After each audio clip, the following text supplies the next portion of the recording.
What does sustainable really mean? This is a question I started asking myself over 10 years ago.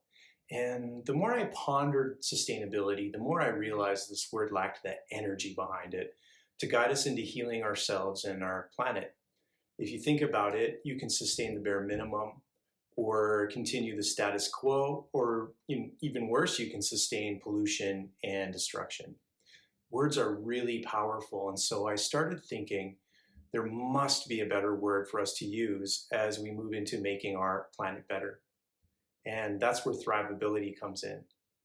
You see, if we think in terms of thriving, well, then we set up systems and realities that help us put back more than we take and leave things better than how we found them. We can create environments that naturally produce systems of redundancy, of health and wellness, and of true abundance. This is what nature has always done best, and we are a part of that nature. As an architect, I started dreaming and designing up new ways of building, of producing clean energy, food, and water, and I dreamed of bringing people closer together and in ways that heal and pristine our ecosystems. And in my 10 years of developing Thrivability, I identified 4 key pillars that must be in place for these transformations to work. All of these elements work together and they're mutually uplifting each other. And the 4 pillars I found are people, which is living in strong, vibrant communities; purpose, intentional designs and systems; planet, worldwide environmental stewardship; and prosperity, by using these systems which create abundance for people, plants, animals, and entire ecosystems. I found that by blending ancient and modern technologies, I could create layer upon layer of abundance, just as we see in nature. And I also found that my patented architectural system can easily scale from a small detail, a tiny home, a neighborhood, all the way up to the scale of an entire community. By bringing in ancient design principles, such as the golden section, any pathway, garden, park, building, or even interior of a home can be tuned and brought into harmony with how our entire universe is ordered. You can see this in the proportioning system in a spiral galaxy, or even in the proportions of our own bodies. By designing with these principles, people feel a deeper sense of calm and well-being. You could say that thrivability is sustainability with a soul. Let's take a look at a few technical examples of how this all can work. In this example, we're using locally propagated water plants to clean and filter our organic swimming pools. And there are no chemicals in this, and the pools replicate the natural process of a lake or a stream. They create habitats for many forms of life, and there's a regeneration zone with the plants and a swimming zone which is plant-free. If you combine this with thrivable communities, you start to improve the beauty of your neighborhood, you lower stress, you increase health and wellness, and the water even reflects the natural passive solar heat and natural light deeper into your homes.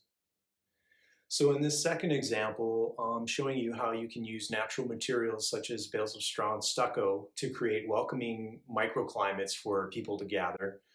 It has integrated organic vertical farming. It has rain basins to capture water and water the edible landscaping. There are even solar panels to power ambient lighting and fountains. And it's a safe and inviting place for people to gather and feel good. In this example, I found that if we place buildings and homes in concert with landscaping and prevailing weather patterns, we can create microclimates that produce more food throughout the year, and we can keep our homes cooler in the summer and warmer in the winter. It also allows us to gather outdoors more and connect with our neighbors and our communities. In this example of a naturally built home, we have multiple ways to heat and cool themselves and multiple ways of producing organic produce, clean energy, and water. And by building for the long term, these structures need less energy to run them in the first place, and the embodied energy in their construction can stay in place for centuries to come. If we zoom in a little bit closer in this thrivable home, we see patterns of redundancy and supportive systems exactly like we find in nature. The homes are placed in the environment properly in the first place, and so they capture the heating benefits of the sun. The roofs are proportioned to block summer sun and keep the homes cooler. And by using thick, naturally sourced walls, such as straw bale and limestone stucco, we get an insulation value that is higher than anything you can find. Adding in masonry or stone flooring will increase the home's ability to stay warm once the sun is set, and this is through passive solar design. Adding in a ground source heat pump allows us to heat and cool the home with the constant temperature of the earth, which is always the same below the frost line. And we can add solar panels, we can add solar hot air collectors, and even a panel that produces clean drinking water just from the air. The kitchens can grow food, and we can add in other redundant systems for producing really anything we need. By adding all these systems up, we require much less of each element to allow this home to thrive. And you can say that this is truly a living building. This is not just a theory, but it's actually happening now. Let's take a look at our larger scale intentional community in northern Thailand. Jane and Patty came to me a few years back and asked if we could incorporate Thrivability into a new campus. The existing land was bare and it really lacked anything that could sustain their new dream. The heart and soul of this project is for nurturing young girls who've been sex trafficked. And we asked ourselves, how could we give these young children a better life? And so we started layering in design systems of Thrivability. And what we found was that the master plan produced major transformations, deeper than we could have ever imagined. All of the elements are built from natural materials such as mud and recycled rice husks and reclaimed bamboo, all very simple and inexpensive materials. And the girls were taught many life skills such as adobe construction and permaculture, fish farming, producing clean energy, and even running a hospitality and event space.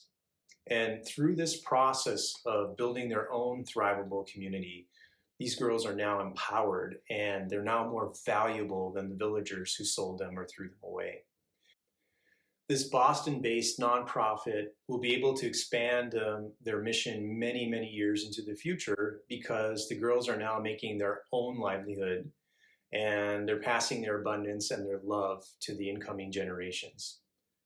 The most amazing outcome from this project is that the surrounding villages have stopped their trafficking and the girls return to their villages to give back to them. Another real life example is happening here in North America, and I'd like for you to meet Tom Blue Wolf. He's a 6th generation Native American medicine man from the Muskogee tribe, and Blue Wolf is one of the last of his kind to know how to forage and heal with the over 1,800 wild medicinal plants that are found in the mountains of North Georgia. With our new Thrivable community, we will be teaching others how to forage and how to heal with medicinal plants, and also how to grow stronger in community and environmentalism through this lens of ancient Native American ceremony and ritual. Blue Wolf taught me that if the decisions we make today will be beneficial for 7 generations into the future, then make them. And if not, then don't do it. The naturally built community includes bringing back endangered keystone species such as the American chestnut and the brown trout. And it provides new economies, new ways to celebrate, new ways to give back, and new ways to thrive 7 generations into the future. So I hope you now see that if you have a heart and soul in your sustainable practices, you get thrivability and you get a vibrant way to make positive transformations for everything around us. It's time to celebrate our human interaction with our planet, with all life forms and with the natural systems that are here, because by some miracle, they've been thriving all around us for eons. We are a part of that miracle. And it's up to each individual to do their part for the greater good. Now that you know about thrivability, how can you ever sustain what you've always been doing? If this resonates with you, I encourage you to go out into your communities and be the change that you want to see in the world. Thank you.